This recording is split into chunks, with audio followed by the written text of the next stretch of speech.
दोस्तों Donald Trump ने Russia को नई चेतावनी दी है, जिसमें उन्होंने कह दिया है कि देखिए 50 दिन नहीं, आपके पास केवल 10 दिन है जिसमें आपको यूक्रेन के साथ पीस करना है।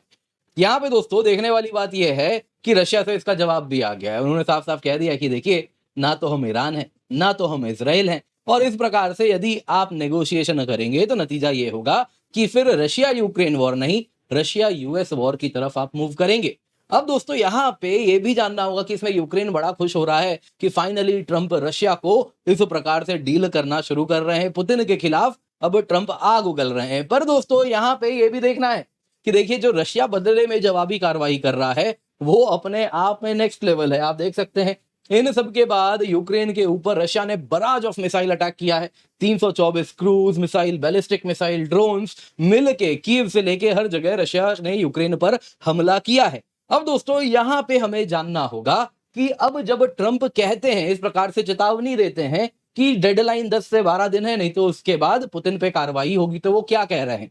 देखिए दोस्तों, ये सब हमें एक परिप्रेक्ष्य में समझना होगा। कल मैंने इस पर डिटेल वीडियो भी बनाया है जिसमें हमने यूरोप के साथ यूएसए के ट्रेड डील पर चर्चा की, जिसमें आपको बताया कि यूरोप को ठगा गया उस ट्रेड डील में। कारण बड़ा सरल था, ईयू कोई बच्चा नहीं है, उसने यूक्रेन वाले मुद्दे को ज्यादा तवज्जो दिया इकोनॉमिक मुद्दों के ऊपर। इसलिए ट्रंप ने कहा तुम्हें यूक्रेन पे मदद करेंगे, लेकिन इकोनॉमिकली तुम्हें उसके लिए पीछे जाना पड़ेगा, यानी कि हमें पैसे देने पड़ेंगे, प्रोटेक्शन मनी दोगे, यूक्रेन को हमारी तरफ से प्रोडक्ट्स मिलेंगे। अब दोस्तों उसी के बाद ट्रंप के बोल भी कुछ इस प्रकार से आ रहे हैं, आप स्वयं सुनिए वो क्या कह रहे हैं। Gonna make a new deadline of about 10 or 12 days from today. There's no reason in waiting. There's no reason in waiting. It's 50 days. I want to be generous, but we just don't see any progress being made. दोस्तों Trump का ये कहना था, और इसके बाद अगर आप देखें तो रशिया के दिमित्री मेडवेडेव इनके द्वारा जवाब भी आया। क्या कहा है वो तो हम देखेंगे, लेकिन दिमित्री मेडवेडेव बड़े अगर आप देखें तो प्रतिष्ठित और इंपॉर्टेंट व्यक्ति हैं। ये रशिया के प्रेसिडेंट रह चुके हैं 2008 से 2012, रशिया के प्राइम मिनिस्टर रह चुके हैं 2012 से 2020, और 2020 से ये डिप्यूटी चेयरमैन है रशिया के सिक्योरिटी काउंसिल के, जिसका मतलब है ये रशिया की नेशनल सिक्योरिटी और फॉरेन पॉलिसी दोनों को ही कार्व आउट कर रहे हैं। तो ये जब यूएसए को समझा रहे हैं और कह रहे हैं तुम किससे डील कर रहे हो, आप समझ लीजिए ये जो अल्टीमेटम खेल रहे हो, इससे तुम रशिया यूएस वॉर की तरफ जा रहे हो, तो इसको सीरियसली तो देखिए लेना चाहिए। दूसरी तरफ दोस्तों यहाँ पे रशिया ने क्या किया है वो तो आपको बताऊंगा ही। 324 ड्रोन मिसाइल्स, अलग अलग हमले यहाँ पर हुए हैं। लेकिन दूसरी तरफ अगर आप पश्चिमी मीडिया देखें तो कंटिन्यूअसली भारत की ओर बंदूक तानना शुरू कर रहे हैं। यहाँ पे आप देख सकते हो, कह रहे हैं इंडिया चाइना सीक्रेटली बिजनेस कर रहा है रशिया के साथ, उसके वॉर को फंड कर रहा है। रिसेंटली एक यूएस रिपोर्ट आया, नेटो चीफ ने इंडिया ब्राजील चाइना को धमकी दे डाली। आपने सुना होगा, ये सारे न्यूज आने शुरू हो गए हैं। वहीं दोस्तों यहाँ पे इसका नतीजा क्या हो रहा है, जब आप इस प्रकार से धमकी देते हैं एक कलेक्टिव ग्रुप को, इंडिया, रशिया, चाइना, ब्राजील, नतीजा क्या होगा, वो भी आपके खिलाफ खड़े हो जाएंगे। दोस्तों यहाँ पे एक कमाल की चीज हो रही है, ट्रंप के टैंट्रम्स का नतीजा ये हो रहा है कि उसने भारत पाकिस्तान में पीस कराई नहीं कराई वो तो बस ट्रंप के सपनों में हो रहा है। लेकिन एक चीज बड़ा अच्छा उन्होंने किया है, वो है इंडिया और चाइना को वो करीब ला रहे हैं, और ये वो कार्य है जिसके लिए ट्रंप को शायद नोबेल प्राइज मिलना चाहिए, लेकिन वो कभी मांगेंगे नहीं। यहाँ दोस्तों बड़ा इंटरेस्टिंग है ये क्या हो रहा है, तो इस पर भी चर्चा करेंगे। और यहाँ पे आप देखें तो ये ग्लोबली मीडिया में देखिए कवर किया जा रहा है। ट्रंप के जो टैक्टिक्स हो रहे हैं उसे इंडिया चाइना में थॉ हो रहा है, इंडिया चाइना करीब आ रहे हैं, यूएसए पे भरोसा खत्म हो रहा है। यहाँ पे नतीजा क्या होगा, जब आप धमकी दे रहे हैं कि आप इंडिया, चाइना, रशिया जैसे इकोनॉमीज को सैंक्शन लगाएंगे, नतीजा हो रहा है कि आप दुनिया को दो हिस्सों में तोड़ रहे हैं। और आज G7 से बहुत बड़ा हिस्सा है ब्रिक्स, यदि आप उसको अलग कर रहे हैं, यानी कि आप स्वयं पे सैंक्शन लगा रहे हैं। मत भूलिए आप लोग केवल और केवल बायर्स हैं, हम प्रोड्यूसर्स हैं। हमेशा अगर बायर वर्सेस प्रोड्यूसर होगा तो बायर कब तक डॉलर छाप छाप के खरीदेगा, end of the day actual product तो बन यहां रहा है, तो प्रोड्यूस जब वो यहां हो रहा है तो नेगोशिएटिंग पावर तो यही है। बाकी आपके पास तो बस और बस इकोनॉमिक पॉलिसीज ऐसे बनाए हैं जिसमें आपके कागज को हम भाव दे रहे हैं, जिस वजह से आपको हम सामान बेचते हैं, लेकिन हम रियल प्रोडक्ट बेच रहे हैं, आप फिक्शनल कैरेक्टर कागज डॉलर का बेच रहे हैं। और यही बात ट्रंप भी समझ रहे हैं। यदि वो इस प्रकार से इंडिया चाइना को धमकी देते हैं तो एंड ऑफ द डे वो डोनाल्ड ट्रंप अलार्म भी साउंड कर रहे हैं, डॉलर के खिलाफ ये लोग खड़े हो सकते हैं। तो क्या ट्रंप ये रिस्क लेंगे? क्या यूक्रेन के लिए वो इंडिया पे, चाइना पे सैंक्शन लगाने के लिए तैयार हैं, जिसके बाद वो डॉलर का डिमाइस पक्का हो जाएगा? क्या ट्रंप ये करेंगे? तो क्या ये ट्रंप की बस और बस गीदड़ भपकी है? आइए जरा आज के वीडियो में इसी पर चर्चा करते हैं। इससे पहले आगे बढ़े आपसे निवेदन है, वीडियो लाइक करें, चैनल सब्सक्राइब करें, बेल आइकन अवश्य दबाएं। बाकी हमारा टेलीग्राम चैनल है, यहाँ पर भी आप अवश्य जुड़ सकते हैं। इसके सिवा दोस्तों आइए जरा सबसे पहले देखते हैं ट्रंप का नया थ्रेट क्या है। देखिए ट्रंप ने साफ साफ कहा 10 से 12 दिन है, रशिया को पीस डील करना होगा यूक्रेन से, नहीं तो नए सैंक्शंस लगेंगे। अब देखिए दोस्तों ज़ेलेंस्की बड़े खुश हो गए, बोलने लगे वाह ट्रंप का बड़ा क्लियर स्टैंस है, ऐसा ही स्ट्रेंथ दिखाना होगा ट्रंप को, अगर आप ऐसा स्ट्रेंथ दिखाएंगे तो आप बहुत कुछ कर पाएंगे। मैं प्रेसिडेंट ट्रंप को धन्यवाद देता हूं किस प्रकार से आप जान बचाने के लिए काम कर रहे हैं, इस हॉरिबल वॉर को रोकने के लिए काम कर रहे हैं। बेसिकली दोस्तों ट्रंप को चाहिए नोबेल प्राइज, और वो यही प्रोजेक्ट कर रहे हैं कि ट्रंप लाइव्स रोक रहे, बचा रहे हैं, हॉरिबल वॉर रोक रहे हैं, यानी कि उनके जो ईगो को चाहिए एग्जैक्टली वही डिमांड यहां पूरी की जा रही है। ज़ेलेंस्की ने कह दिया कि देखिए सैंक्शंस लगाना ही की एलिमेंट है इस वॉर को रोकने में। पहले भी खुल के उन्होंने इंडिया और चाइना को टारगेट किया है, जिसमें वो कहते हैं कि आप लोग सामान खरीदना रशिया से बंद करें। अब दोस्तों हमको इस प्रकार का सरमन दिया जाता है, लेकिन यहाँ पे इसके बाद अगर आप देखें तो रशिया का रिबटल भी आया है। देखिए ऑफिशियल रशिया से, क्रेमलिन से कोई रिस्पॉन्स वैसा नहीं है, लेकिन रशिया के बड़े हाई प्रोफाइल व्यक्ति, आपको बता ही दिया मैंने, है ना, डिमिट्री मेडवेडेव, इन्होंने कह दिया पहला रशिया को अंडर एस्टिमेट ना करें, रशिया कोई ईरान नहीं है, रशिया कोई इजराइल नहीं है।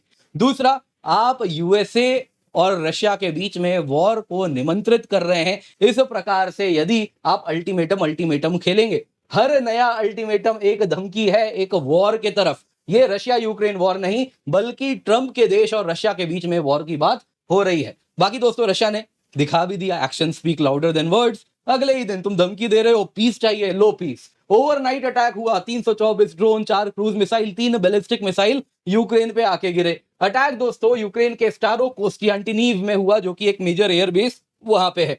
रशियन ड्रोन अटैक हुआ, एक 25 स्टोरी रेसिडेंशियल बिल्डिंग में हुआ है। इसके सिवा अगर आप देखें तो रशियन मिनिस्ट्री ऑफ डिफेंस ने भी कह दिया कि देखिए जो अटैक हुआ है यूक्रेनियन एयरबेस और उसके एम्यूनिशन डिपो पे हुआ है, जिसमें उसके मिसाइल्स के स्टॉक पाइल, ड्रोन के स्टॉक पाइल, ड्रोन कंपोनेंट्स सबको रशिया ने उड़ा दिया है। बाकी रशियन ट्रूप्स तेजी से आगे भी बढ़ रहे हैं। इन्होंने रिसेंटली बोइकीवका और बेरिका, जो ईस्टर्न यूक्रेन में प्रोविंसेस हैं, सेटलमेंट्स हैं, उनको भी अपने कंट्रोल में अब ले लिया है। तो रशिया ऑन ग्राउंड भी तेजी से मूव कर रहा है, यूक्रेन के ऊपर हमला तो कर ही रहा है। अब दोस्तों यहां पे सवाल पूछा जा रहा है, अब देखिए 2 हफ्ता भी नहीं बचा है, 10 दिन बचे हैं, तो डेडलाइन खत्म हो जाएगा, फिर क्या होगा? पुतिन ने तो दे दिया 10 दिन का, पुतिन को तो दे दिया गया है 10 दिन का टाइम। रशिया दोस्तों अगर आप देखें तो कहते हैं नए सैंक्शन रशिया पे लगाएंगे। सवाल पूछा जा रहा है अब क्या लगाओगे? रशिया पे जो सैंक्शन लग सकता है तुमने लगा दिया है, उसमें फर्दर सैंक्शन की जगह ही नहीं है। उसकी इकोनॉमी पूर्ण रूप से आपने बाहर करके रखी है, स्विफ्ट से निकाल दिया है। रशिया खुद डी डॉलराइज हो चुका है, रशिया में निवेश आ नहीं रहा है, रशिया बड़े मुश्किल से अपने सामान बेच पा रहा है। तो अब क्या सैंक्शन लगेगा? सब जान रहे हैं, ट्रंप ने खुद भी कहा है। बात यहां हो रही है सेकेंडरी सैंक्शन की। जी हाँ दोस्तों, जब हम बात करते हैं सेकेंडरी सैंक्शन यानी भारत और चाइना पे सैंक्शन जो रशिया से सामान खरीदते हैं। अब दोस्तों जरा सोचिए, क्या ये पॉसिबल है? यूरोपियन यूनियन को ज्यादा पड़ी है यूक्रेन की या यूएसए को? ज्यादा पड़ी यूरोपियन यूनियन को है। वो बार बार कहते हैं वॉर हमारे स्टेप पे, हमारे नेक्स्ट स्टेप, हमारे डोर स्टेप पे हो रहा है। बाकी हम यूएसए के साथ जो चाहिए उसको यूएसए को देने को भी तैयार हैं। पैसे चाहिए पैसे लो, लेकिन यूक्रेन को वेपन्स दो। देख ही लिया आपने जो ट्रेड डील हुआ है। इन सब के बावजूद भी यूरोपियन यूनियन ने जो नया स्पेशल पैकेज लगाया 18th पैकेज सैंक्शन का, उसमें क्या हुआ? उसने क्या इंडिया और चाइना के ऊपर सैंक्शन वो लगा पाए? नहीं लगा पाए। वो केवल और केवल रशिया और रशियन इन्वेस्टमेंट्स पे ही सैंक्शन लगा पाए। वो चाह के भी इंडिया और चाइना पे नहीं लगा पाए। तो यहां पे आप एक तरफ सोच भी नहीं सकते कि रशियन एनर्जी को आप मार्केट से किक आउट कर दें। यूरोपियन यूनियन ने भी नहीं किया, केवल और केवल क्या किया? बोला जो मार्केट का प्रिवेलिंग प्राइस होगा उससे 15% कम पे तुम्हें रशिया से तेल और गैस खरीदना होगा, otherwise western supply lines, shipping, insurance नहीं मिलेगी। यही कर पाए। क्यों नहीं किया कि रशिया से जो भी तेल खरीदेगा उस पर सैंक्शन लग जाएगा? क्योंकि वो अच्छे से जानते हैं 12% ऑफ ग्लोबल ऑयल रशिया से आता है, 17% नेचुरल गैस रशिया से आता है। ऑलरेडी ये 2022 का ही रिपोर्ट है, जिसमें बैंक ऑफ अमेरिका के एनालिस्ट्स ने कहा था यदि आप रशियन ऑयल को मार्केट से बाहर निकाल देते हैं, दोस्तों उस वक्त रशिया 5 मिलियन बैरल का मार्केट में सप्लाई करता था ऑयल का, तो यदि वो 5 मिलियन बैरल आप मार्केट से निकाल देंगे तो ऑयल की प्राइस $200 पर बैरल हो जाएगी। क्या $200 पर बैरल ऑयल यूरोप तैयार है खरीदने के लिए? क्या भारत तैयार है खरीदने के लिए? क्या चाइना तैयार है खरीदने के लिए? कोई भी तैयार नहीं है। सबको ये जानते हैं कि Russian oil, Russian natural gas हमें चाहिए। अब दोस्तों सवाल उठता है कि इंडिया और चाइना दोनों पे सैंक्शन लगाने की बात तो यहां हो रही है ना? ट्रंप यही कह रहे हैं ना कि दोनों इंडिया और चाइना पे सैंक्शन लगा देंगे, लेकिन इसका नतीजा क्या हो रहा है? इंडिया और चाइना में जो टाइज हैं वो बेहतर हो रहे हैं।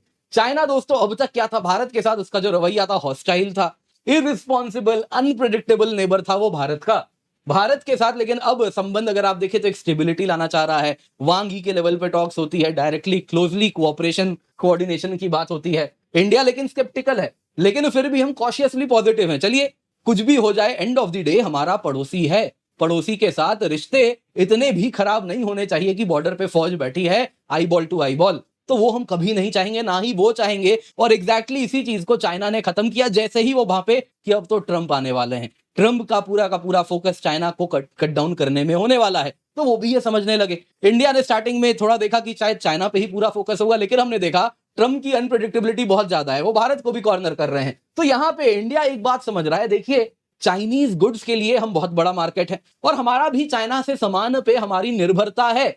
कई ऐसे क्रिटिकल इंपोर्ट्स हैं जो कि हमारे फार्मास्यूटिकल इंडस्ट्री को चाहिए, वैसे ही आप देखें तो बाकी कंपोनेंट्स मैन्युफैक्चरिंग में भी चाहिए। चाइना से ही आप देखें तो इंपोर्ट रॉ मटेरियल्स आता है कई गुड्स के लिए, तो चाइना पे निर्भरता है, तो उसकी साथ हमें कोऑपरेट भी करना होगा। अब पिछले हफ्ते इंडिया ने सबसे बड़ा हिंट दिया कि चाइना के साथ संबंध सुधर रहे हैं। जानते हैं क्या हुआ है?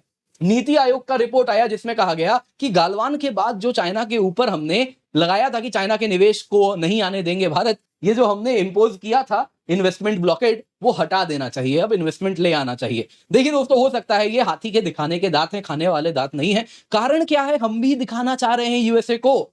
तुम ये मत सोचना, देखिए नेगोशिएशन होता है ना, तो कभी भी सामने वाले को गरज नहीं दिखाई जाती कि हम तुम्हारे ऊपर निर्भर करते हैं, हमेशा यही दिखाया जाता है तुम नहीं तो चार लोग और खड़े हैं। तो एग्जैक्टली इंडिया भी यही यहाँ पे रिफ्लेक्ट कर रहा है। ये मैसेज से ये बताया जा रहा है यूएसए को, तुम अगर ट्रेड डील नहीं दोगे तो कोई दिक्कत नहीं, हम चाइना के साथ रिश्ते सुधार लेंगे और चाइना को बोलेंगे कि भाई तुम्हारा निवेश आएगा, तुम हम लोग मिलके बढ़िया ट्रेड वगैरह करते हैं, दुनिया एक ऑल्टरनेटिव इकोनॉमिक सिस्टम्स बनाने का प्रयास शुरू करते हैं। तो ये मैसेज हम भी यूएसए को दे रहे हैं, जो कि बड़ा इंपॉर्टेंट मैसेज है। इसके सिवा दोस्तों यहां पे आप अगर देखें तो ट्रंप का सबसे बड़ा फियर क्या है? वो भी तो यही है ना, ब्रिक्स। क्या कहते हैं Trump? Like losing a world war. अगर डॉलर का ग्लोबल रोल खत्म हो गया तो मानो जैसे वर्ल्ड वॉर खत्म हो जाएगा। तो यहां पे जब ट्रंप कहते हैं रशिया पे सेकेंडरी सैंक्शंस लगेगा, यानी कि चाइना पे भी सैंक्शन लगेगा, रशिया पे भी लगेगा, इंडिया पे भी लगेगा, तो ये बड़ी विचित्र बात हो जाएगी। यहां पे अगर आप देखें चाइना पे इसने ह्यूज टैरिफ लगाया आते ही, वो अजीब से नंबर 100%, 150%, 200, 250, न जाने क्या क्या नंबर हो रहा था। एक टाइम के बाद चाइना ने कहा हम इसको सीरियसली लेते नहीं है, हम रिटेलिएट नहीं करेंगे। फिर क्या हुआ? चाइना ने चुपचाप जो रेयर अर्थ मैग्नेट्स थे उसका सप्लाई बंद कर दिया। क्या हुआ नतीजा? अमेरिका की जितनी भी क्रिटिकल टेक्नोलॉजी की मैन्युफैक्चरिंग कंपनीज हैं, न्यू एज मैन्युफैक्चरिंग कंपनीज है, फिर वो फोर्ड की ईवी गाड़ियां हो या फिर उसकी डिफेंस मैन्युफैक्चरिंग इकोसिस्टम हो, सब की रिक्वायरमेंट वो मैग्नेट्स थे। क्या हुआ नतीजा? नतीजा ये हुआ दोस्तों, ट्रंप भागे भागे गए, चाइना के पैर पकड़े और इन्होंने ट्रूस डील नेगोशिएट किया कि रेयर अर्थ मैग्नेट आने दो, हम वापस ले लेते हैं अपने बहुत सारे टैरिफ। अब दोस्तों ये क्या बताया? ये बताया कि ट्रंप को स्टार्टिंग में लग रहा था कि दुनिया अमेरिका चला रही है, लेकिन फिर उनको समझ आ गया ऐसा नहीं है, दिस इज मल्टीपोलर वर्ल्ड जिसमें सब कोई एक दूसरे पे निर्भर करते हैं। तो अब जब वो कहते हैं कि इंडिया चाइना रशिया पे आप सैंक्शन लगाएंगे, आप दुनिया को दो ब्लॉक्स में तोड़ देंगे, जिसमें न्यू ब्लॉक क्या करेगा? न्यू ब्लॉक दोस्तों आप देख लीजिए, Brazil, Russia, India, China, south Africa का बन जाएगा। दूसरा G7 तो है ही। अब सवाल उठता है G7 और ब्रिक्स में ज्यादा शेयर ग्लोबल इकोनॉमी का आज ब्रिक्स है। ब्रिक्स प्लस के पास 36% ग्लोबल जीडीपी का शेयर है, G7 के पास केवल 29% है। ये कहते हैं जी ब्रिक्स में ना बहुत ज्यादा गैप्स है, चाइना बहुत बड़ा है, बाकी सब बहुत छोटे, तो G7 में कौन सा गैप नहीं है? आप टोटल G7 की बात करें तो यूएस का शेयर 51% है, ब्रिक्स प्लस में भी चाइना का शेयर 51% है। नंबर 2 G7 में जापान आता है 11.6% शेयर पे, यहां पे इंडिया आता है 21.6 शेयर पे, तो काफी बड़ा है। इसके सिवा आप देखिए तो जर्मनी है, फिर फ्रांस है, फिर यूके है। तो इस तरीके से ब्रिक्स प्लस आज मेजर पावर सेंटर बन चुका है। और ये अगर आप इन सब पे सैंक्शन लगा रहे हैं, ईरान तो ऑलरेडी सैंक्शनड है, रशिया भी सैंक्शनड है, इसमें इंडिया चाइना को भी आप डाल देंगे, मतलब क्या हो रहा है? मतलब इतने बड़े ट्रेडिंग ब्लॉक को आप स्वयं बनवाएंगे। ये खुद पे सैंक्शन लगाना हो गया, क्योंकि ये क्या करेंगे? सबसे पहले डॉलर पे ट्रेड करना बंद करेंगे, डॉलर हेजेमनी खत्म करेंगे, डॉलर रिजर्व करेंसी हमेशा के लिए खत्म हो जाएगी, क्योंकि डॉलर रखना हम बंद कर देंगे, क्योंकि वो कभी भी यूएस फ्रीज करवा सकता है। यूरो नहीं रखेंगे, यूरो कभी भी यूरोपियन यूनियन फ्रीज कर सकती है। तो हम क्या करेंगे? ऑल्टरनेटिव बना लेंगे। नतीजा क्या होगा कि उसके बाद एक नया वर्ल्ड ऑर्डर बनेगा। देखिए दोस्तों, यहां पे एक बात जरा समझिए, यूरोपियन यूनियन ने भी खुद से सैंक्शन कभी वो इंडिया और चाइना पे नहीं लगा पाए। क्या यूएस को इतनी गरज है कि वो ये पंगा लेगा, इंडिया चाइना पे सैंक्शन लगाएगा, तो ये अपने आप में बता रहा है ये बस और बस ट्रंप की गिदड़ भपकी है। आप क्या समझते हैं इसके बारे में कमेंट में अवश्य बताइएगा। आप क्या सोचते हैं, मुझे जानने में बड़ा इंटरेस्ट रहेगा। बाकी दोस्तों आपके लिए 19,999 रुपए में हम सब्सक्रिप्शन लाए हैं, जिस कीमत पे complete GS, complete CSAT, prelims test series, mains test series with evaluation आपको मिल रहा है। यूज द कोड KC10 ताकि आपको मैक्सिमम डिस्काउंट मिले। दोस्तों ये ऑफर खत्म हो जाएगा 31 जुलाई को, तो मेक श्योर आप जुड़े। इसके सिवा प्राइस हाइक भी दोस्तों 1 अगस्त ऑनवर्ड्स हो जाएगी। इस कीमत पे आप देख सकते हैं कितने सारे बैचेस है, हिंदी, इंग्लिश। आप निश्चिंत होकर जुड़ सकते हैं। 1-on-1 मेंटरशिप भी है और आपके लिए बहुत सारी चीजें आपको मिलती हैं, उपलब्ध होती हैं। आइकॉनिक सब्सक्रिप्शन में 1-on-1 मेंटरशिप भी आपको मिलती है। इसके सिवा यूपीएससी ईपीएफओ की तैयारी हम करा रहे हैं बेस्ट टीम के साथ केवल 3,999 रुपए में। फ्लैट 50% ऑफ आपके लिए इस वक्त है। तो पिन कमेंट में लिंक मिल जाएगा, जल्दी से जाएं। डिस्क्रिप्शन में भी लिंक है, जल्दी से जाएं, जाके जुड़ जाए। 350 घंटे के लाइव क्लासेस हैं, 10 ऑनलाइन टेस्ट सीरीज है, क्लास नोट्स हैं, पिछले 12 महीने के करंट अफेयर्स नोट्स हैं, एग्जाम गाइड भी आपको मिल रहा है, यानी कि topic wise previous year questions भी मिल रहे हैं। तो जल्दी से जाइए, जाके जुड़िए। Use the code KC10 for maximum discount.